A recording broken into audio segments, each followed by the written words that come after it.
Um artesão vivia de cidade em cidade cometendo crimes por onde passava.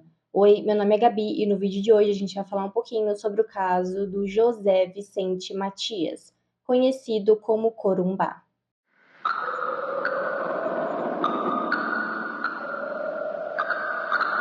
José Vicente Matias, conhecido pelo apelido de Corumbá, nasceu em 24 de setembro de 1966 em Firminópolis, no estado de Goiás. Ainda muito jovem, José passou por uma infância bastante difícil. Seus pais se separaram e, quando ele tinha aproximadamente 5 anos, teria sido abandonado pela família. Além dos problemas dentro de casa, ele também não ia muito bem na escola, tinha dificuldade nos estudos, notas baixas e chegou a repetir de ano. Conforme foi crescendo, José começou a levar uma vida bem diferente. Já adulto, passou a viajar por várias regiões do Brasil e trabalhava principalmente como artesão, vendendo seus trabalhos em feiras e pelas ruas. Ele também trabalhou como tatuador e levava uma vida meio nômade, sempre viajando de uma cidade para outra. Durante essas viagens, acabou conhecendo muitas pessoas e convivendo com diferentes grupos, incluindo comunidades ligadas ao movimento hippie. Para quem conhecia José apenas superficialmente, ele podia parecer apenas mais um artesão que vivia viajando pelo Brasil. Pessoas que tiveram contato com ele posteriormente o descreveram como alguém aparentemente tranquilo e reservado. Por fora, ele parecia apenas um homem que levava uma vida simples, viajando pelas cidades e trabalhando para sobreviver. Só que por trás dessa vida aparentemente simples, começaria uma sequência de crimes que faria o nome Corumbá ficar conhecido em todo o país. Mas antes de começar essa sequência de crimes, José já tinha problemas com a justiça. Em 1998, ele foi preso em Rio Quente, Goiás, acusado de abuso sexual e atentado violento ao pudor. Ele ficou preso por alguns meses, mas conseguiu fugir e passou a ser considerado foragido.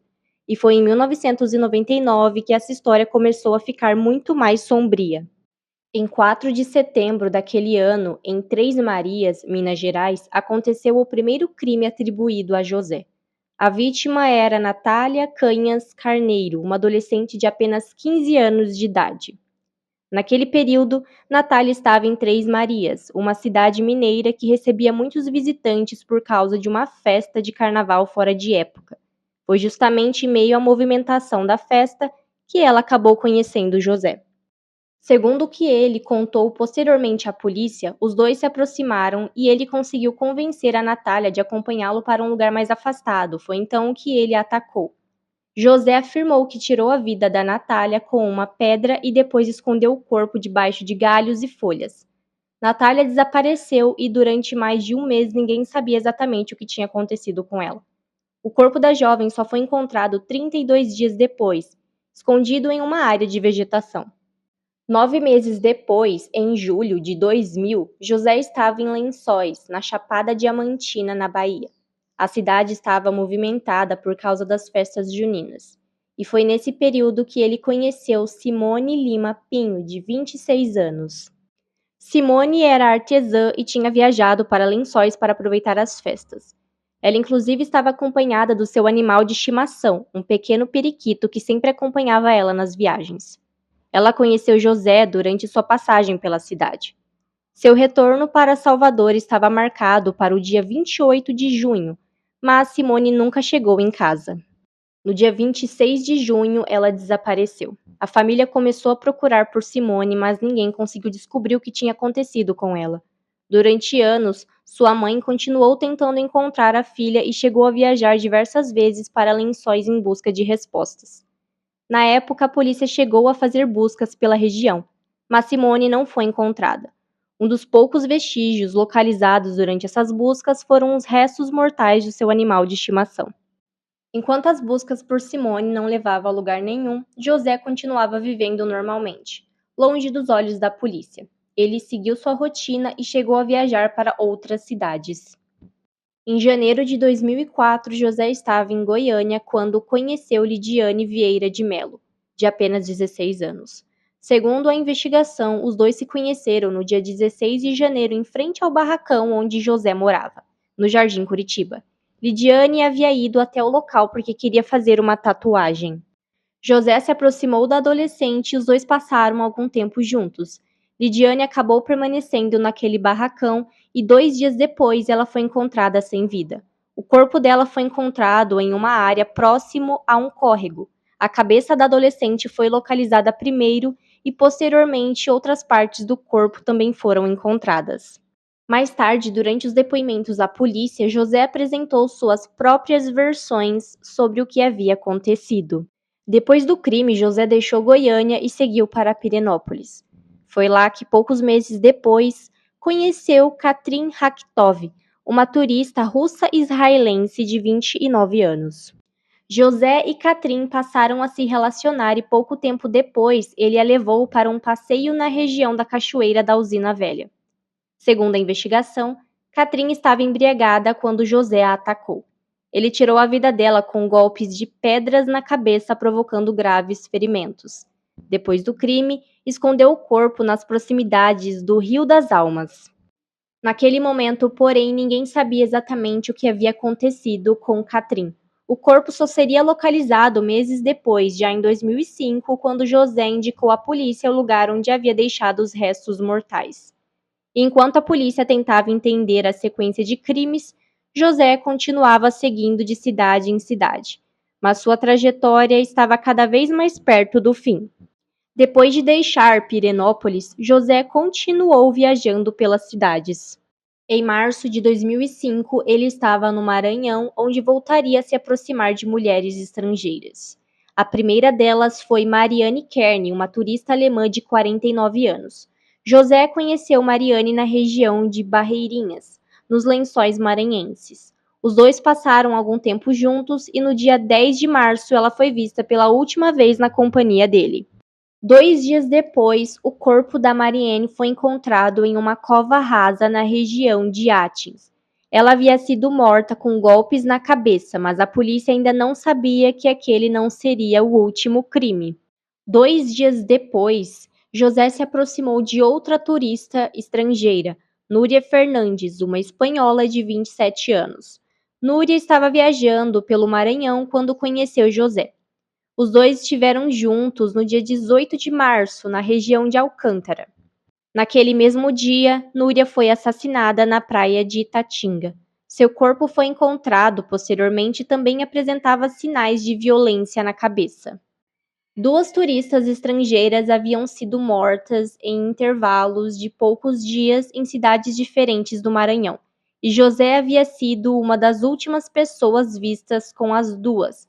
A partir daquele momento, a polícia começou a juntar as peças.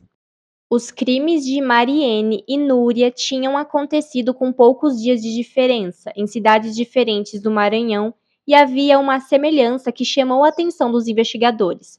As duas vítimas apresentavam ferimentos graves na cabeça. Testemunhas ajudaram a polícia a elaborar um retrato falado do homem que havia sido visto com as turistas. Aos poucos, o nome de José Vicente Matias começou a aparecer nas investigações. Ao mesmo tempo, a polícia descobriu que ele já era procurado pela Justiça de Goiás e que existia outros casos que poderiam estar relacionados a ele. O desaparecimento da Katrin também voltou a chamar a atenção. A família da turista havia comunicado o desaparecimento à Embaixada de Israel no Brasil, e a Polícia Civil de Goiás já investigava o caso desde 2004. Agora, os investigadores tinham um suspeito que poderia estar ligado a vários crimes cometidos em diferentes estados, mas José já havia fugido novamente. Ele deixou o Maranhão e seguiu em direção ao Pará. A polícia divulgou sua fotografia e pediu ajuda para localizá-lo, até que uma denúncia anônima levou os investigadores até Bragança. Na noite de 29 de março de 2005, José Vicente Matias, conhecido como Corumbá, finalmente foi preso. Mas o que José contou à polícia depois de ser preso revelaria uma história ainda mais perturbadora. Durante os interrogatórios, ele começou a falar sobre os crimes e apresentou versões sobre o que havia acontecido com algumas das vítimas. Foi nesse momento que os investigadores começaram a descobrir que a história poderia ser ainda mais extensa e perturbadora do que imaginavam. Quando falou sobre Natália, José afirmou que havia decidido tirar a vida da adolescente porque acreditava que ela havia furtado algumas coisas dele meses antes. Segundo o próprio José, ele convenceu a jovem a acompanhá-lo até um lugar mais afastado onde a atacou. Depois ele falou sobre Simone. Ele contou que havia tirado a vida dela usando pedras e pauladas e posteriormente escondido seu corpo. Anos depois, já preso, suas declarações ajudariam os investigadores a localizar os restos mortais da vítima. Depois vieram as revelações sobre Lidiane. Segundo ele, os dois passaram um tempo juntos, consumiram substâncias ilícitas e tiveram relações sexuais. José afirmou que depois disso a adolescente permaneceu amarrada durante cerca de 2 dias e meio. Ele afirmou que durante esse período bebeu o sangue dela. Depois da morte, contou que o corpo foi desmembrado e levado para uma área próximo a um córrego. Mas as declarações sobre Catrin também chamaram a atenção dos investigadores. José apresentou versões diferentes sobre a morte da turista. Em determinado momento, negou ter sido responsável pelo crime. Depois mudou seu depoimento e admitiu que havia usado pedras contra ela, atingindo sua cabeça. Depois ele falou sobre Marianne, a turista alemã foi encontrada dentro de uma cova rasa. Ele também confessou ter tirado sua vida, acrescentando mais um assassinato à sequência de crimes investigados pelas autoridades. Por último, veio o relato de Núria. Segundo José, a turista espanhola foi morta com golpes na cabeça. Depois da morte, ele afirmou ter realizado um ritual de dança e ingeriu sangue e partes do cérebro da vítima. E foi justamente ao falar sobre esses crimes que José começou a fazer afirmações ainda mais perturbadoras. Ele dizia que não agia simplesmente por vontade própria. Segundo o próprio José, uma entidade lhe dava ordens para cometer os crimes. Essas declarações, porém, nunca poderiam ser tratadas simplesmente como fatos. José apresentou versões diferentes em alguns momentos, e os investigadores precisavam confrontar suas palavras com aquilo que realmente havia sido encontrado nas investigações. Depois dos interrogatórios, começaram os julgamentos. José não foi julgado por todos os crimes de uma vez só. Os processos foram acontecendo separadamente, e algumas condenações só vieram muitos anos depois dos crimes. Pela morte de Lidiane, José foi condenado em 2008 a 23 anos de prisão por homicídio e ocultação de cadáver. Já no caso de Catrin, ele havia sido condenado anteriormente a 23 anos por latrocínio. Porém, a justiça desclassificou o crime para homicídio doloso, levando a um novo julgamento em 2016, quando José foi condenado a 24 anos de prisão. Em 2018, José voltou ao banco dos réus, dessa vez pelo assassinato de Núria. O Tribunal do Júri de Alcântara o condenou a 22 anos, 4 meses e 15 dias de prisão. Naquele momento, ele já acumulava 69 anos de condenação por 3 mortes. Mas a história ainda não tinha chegado ao fim. Em julho de 2025, quase 26 anos depois da morte de Natália Carneiro, José foi novamente levado a julgamento. Ele foi condenado a mais 19 anos de prisão pelo assassinato da adolescente. Com essa nova condenação, as penas registradas passaram a somar 91 anos.